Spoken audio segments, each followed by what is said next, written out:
আসসালামু আলাইকুম। আজকে গ্যাসের চুলা ছাড়াই রাইস কুকারে কেক বানালাম। প্রথমে নিলাম 2টি ডিম,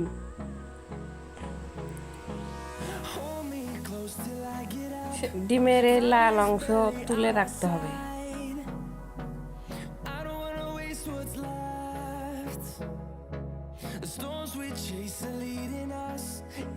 এখন এতে দিয়ে দিব 1 কাপ পরিমাণ চিনি। চিনি অল্প পরিমাণ করে ঢালতে হবে আর মেশাতে হবে।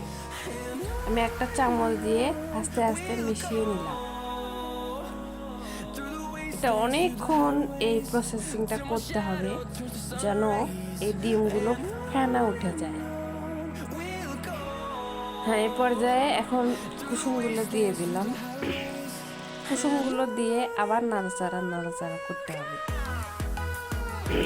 যত নাড়বেন তত মজা। আমি এবার 1 কাপ পরিমাণ ময়দা নিয়ে নিয়েছি। এই ময়দাগুলো আস্তে আস্তে করে মিশিয়ে নেব।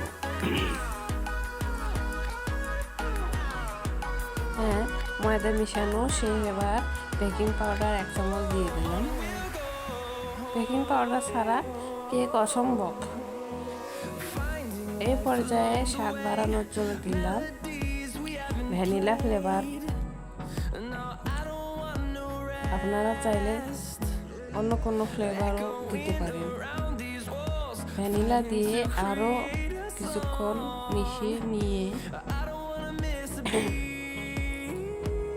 মিশানো প্রায় শেষ। এখন আমাদের আরেকটা জিনিস দিতে হবে। এতে 1 চামচ পরিমাণ রান্নার তেল। এবারে তেলগুলো দিয়ে আবার একটু মিশিয়ে নিব।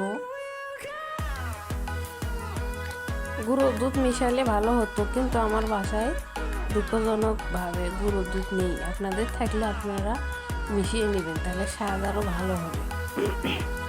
প্রস্তুত করা শেষ। এখন ছোট একটা বাটি নিলাম। বাটির মধ্যে একটা পেপার নিয়েছি আর তেল ব্রাশ করে নিয়েছি।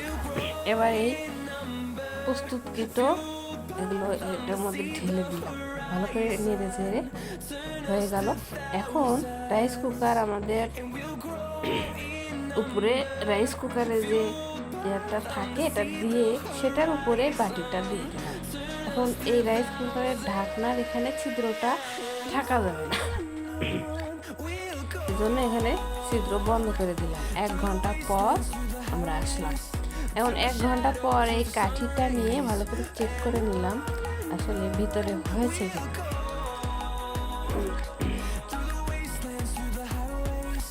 হ্যাঁ, ভিতরে হয়ে গেছে। হ্যাঁ, আমাদের কেক প্রস্তুত। আপনারাও এভাবে গ্যাসের চুলা না জ্বালিয়ে কেক বানিয়ে খান।